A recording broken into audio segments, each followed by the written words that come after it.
裝修最驚就係踩雷翻車，效果不似預期。到底點樣先算係翻車？唔係講自己喜歡嘅就係最好噶嘛。但係裝修有嘅時候，可能你並唔知道，你做上去嘅嘢可能唔係你自己想要嘅，淨係包俾 designer 身上係佢哋幫你襯嘅。Hi， 大家好，我係 Sean， 今日就嚟講一講客廳嘅裝修，你一定不要犯嘅一啲錯誤，同埋分享客廳同埋玄關你要注意嘅風水小知識。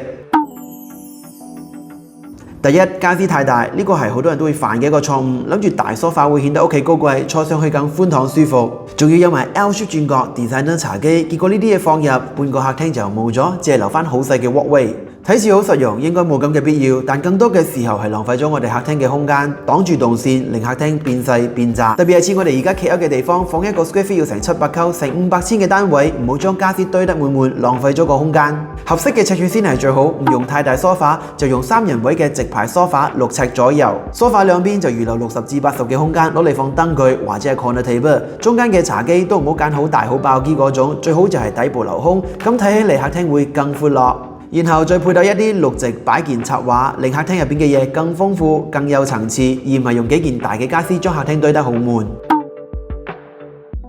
屋企好空，呢個算係翻車，我個人覺得唔算嘅。空咗你可以慢慢添加，空咗你先有發揮嘅空間。好多人啱啱裝修好，客廳只放一張 sofa、一個 coffee table， 睇上去好空，冇 feature wall、冇 ceiling design， 就覺得好 flat， 然後就覺得翻車啦。其實你將 corner table、裝飾畫、吊燈、落地燈、油漆、擺件呢啲嘢都放入去之後，效果就會有啦。而且等你住入去之後，各種各樣嘅生活雜物，你只會覺得屋企入邊嘅嘢越嚟越多。我覺得對於大多數嘅人嚟講，好嘅裝修就係要簡單。Less is more， 要空要少，硬裝唔好做太多，後期軟裝去補充，就會令屋企入邊嘅嘢更豐富，更有自己嘅特色。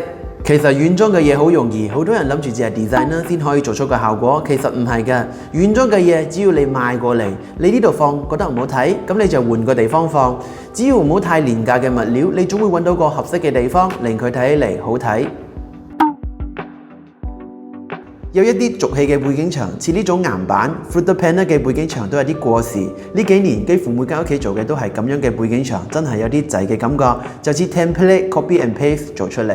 budget低用嘅岩板都唔係呢種真岩石，係大塊嘅 laminate。fluted 都唔係呢種木嘅 fluted， 係呢啲 PVC 膠料嘅，只係外表令你睇到大概嘅樣，擺上去冇咁高級。其實我哋點解要做電視背景牆，主要係為咗俾屋企入邊打造一個 visual focus point， 提高我哋屋企入邊嘅裝修檔次。除咗硬裝可以做背景牆之外，其實軟裝嘅背景牆都一樣可以做得好高級。似咁樣只係簡單嘅一組櫃，加上吊燈，加上插花，就好溫馨同埋有 design feel。一組簡單嘅裝飾畫同儲物架嘅配搭，極簡單又不失品味。仲有似咁樣黐上石膏線，放個電視櫃同綠植，效果都唔錯。再加上一個大嘅電視，亦都好有意境，真係冇必要大灑金錢去做一個電視背景牆出嚟。大戶型面積大，硬裝有空間可以發揮，可以做多一啲嘅 design 就冇問題。但係面積細嘅屋企，其實軟裝嘅效果會更好。屋企面積大，要求嘅傢俬擺設就要多同大，例如大梳化、大吊燈。如果唔係，就會覺得好空。咁面積細嘅屋企就要求小同細，例如小傢俬、細家品，就盡量讓佢空，保留空間感。第五，太過鮮豔嘅顏色，有啲人嘅客廳用咗好鮮豔嘅綠色、藍色或者係橙色，然後成個空間都冇一個 concept 去支撐，又或者係冇相近顏色嘅家具同佢哋配搭，孤零零嘅顏色放喺嗰度真係有啲乏味。如果你對色彩唔係好有把握嘅話，咁屋企裏面大面積嘅顏色你就盡量少，顏色嘅飽和度盡量低，唔好揀咁鮮豔嘅顏色，基本上都唔會踩雷。然後局部嘅家具、掛畫、裝飾品，你可以揀深顏色嘅，或者係揀鮮豔嘅顏色，令佢有一個contrast， 效果就出嚟啦。特別係窗簾嘅顏色，大家千祈唔好揀嗰種好單獨嘅、太跳、太鮮豔嘅顏色，或者係拼色。窗簾就同牆壁或者地面嘅顏色接近就可以啦，令窗簾同客廳融喺一齊，成為客廳嘅一部分。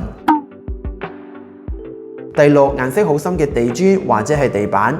前幾年流行嘅現代奢侈風嘅裝修都係灰色嘅地磚、灰色嘅牆面，仲有灰色嘅櫃。其實 Semi-D 或者係 Bungalow 做呢種奢侈風都 match 得到，因為闊落，睇落好有級數，好有型。但1000尺比較緊湊嘅屋企就唔太適合，好難有高級嘅感覺。另外就係嗰啲深顏色嘅地磚或者係地板，會令我哋嘅客廳睇起嚟好暗沉。下晝唔開燈都會覺得屋入邊好暗，而且凍冰冰嘅，冇屋企入邊嗰種溫馨嘅感覺。揀磚就肯定揀 random 版型多嘅磚，例如8種以上，咁做出嚟就自然好睇。唔好揀呢啲版型好少嘅瓷磚或者係地板，安裝之後客廳嘅地面就似喺電腦上被平鋪嘅圖片一樣，非常假。呢啲嘢一旦做上去就冇得救，之後就要諗用乜嘢款式嘅地氈冚住佢。一般地面，如果你喜歡溫馨一啲嘅，你可以揀米色、黃色系列嘅睇似木頭嘅呢種木地板，或者講係純色嘅油光磚。所以而家嘅新屋都係採用2+2嘅米色。如果喜歡大理石紋嘅瓷磚，一定要睇到實際嘅樣。大多數平嘅大理石瓷磚1-2塊睇上去仲可以，但實際黐上去，你會發現反光嚴重，好似哈哈鏡，同預期想像嘅差距係好大。我哋一間屋企裝修可能只係幾個月，但住喺入邊可能係幾年、10幾年。其實就建議大家喺裝修嘅時候唔好做得太悶，同埋佈局同風格做得太固定，俾自己留一啲發揮嘅空間。時不時嘅俾屋企入邊換個佈局、換個壁漆，再換埋啲燈具，俾自己煥然一新嘅感覺，保持活潑生氣，人都精神勃勃。今日影片就到呢度結束，希望呢集影片可以幫到你。記得幫我撳讚、訂閱、分享，我係雙開，我哋再見，拜拜。